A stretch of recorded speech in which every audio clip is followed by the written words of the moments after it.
Hi mate, it's Nick with you.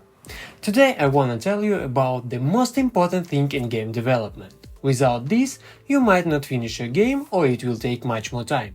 So, take your pen, notebook and pay attention, because you are watching Off Top Games.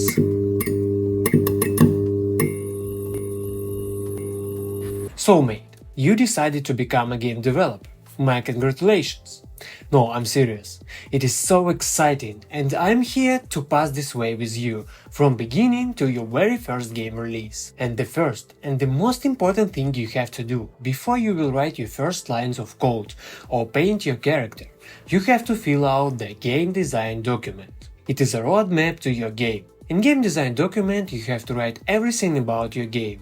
Genre, setting, references if you have such, style, all features, in one word, everything.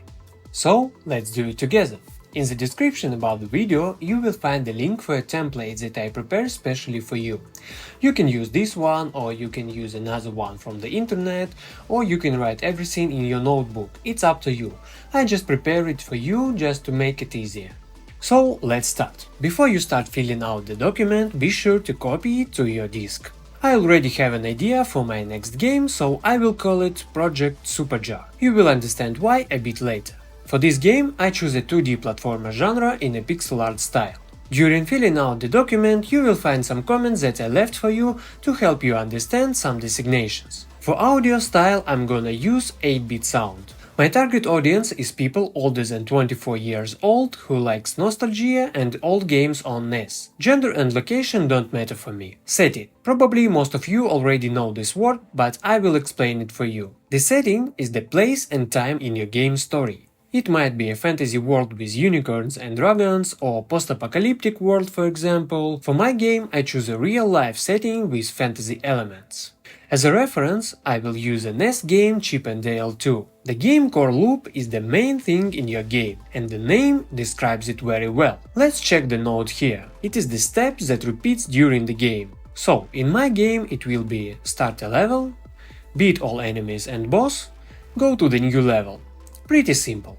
Story. It will be a game about an alive Mayo jar who is trying to save a little girl. Why not? I never saw such. Now we need to write down the mechanics that we will use in our game. You will change it, add new, delete some during your development, but you need to write the main mechanics now. So, my jar will jump. Regular jump. Without any double jumps, flips and all this supernatural stuff.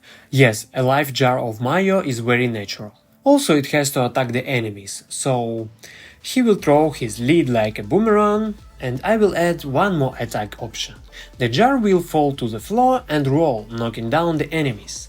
I think it would be funny. My game will have at least 5 different areas, levels, with unique enemies, and I think every area will have a boss in the end. Everything is according to canons. For now, I will write few of them and later I will add this list.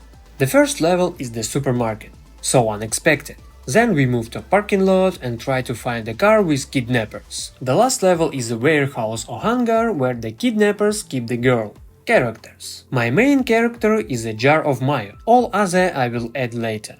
In the assets section you should add links to assets that you are going to use in your game. I think I will use some sound assets, but I want to learn how to draw for games, so most of the visual elements I'm going to create by myself. This is the essential thing. You need to decide on which engine and for which platform you will make your game. I will use Unity and first of all I will do it for PC. If it will be successful, I will think about porting it to the Nintendo Switch. About marketing and all this stuff we will talk in another videos, but don't postpone it for very long time. You need to think about it all the time if you want many people to play your game, not just your family and friends. Development roadmap. It is also a very important thing. It will take you in a schedule and increase the chances that you will finish your game, I hope. Testing is almost as important as development. You can't release a game full of bugs. No, of course you can, but it will ruin everything that you worked for. You need to think about who will test your game, where you will look for testers, and how you will get reports from your testers. Of course you will change something during development process, but this document will be a lighthouse which shows you the way to your final goal. finish and release your first game. I hope you find this video useful and you like it. If you have any questions, wishes, comments or anything else to say, you know where its comment section is. Subscribe to my channel and check my previous video about specific AI for game developers. Thanks for watching, it was Nick with you and see you in the next video. Bye!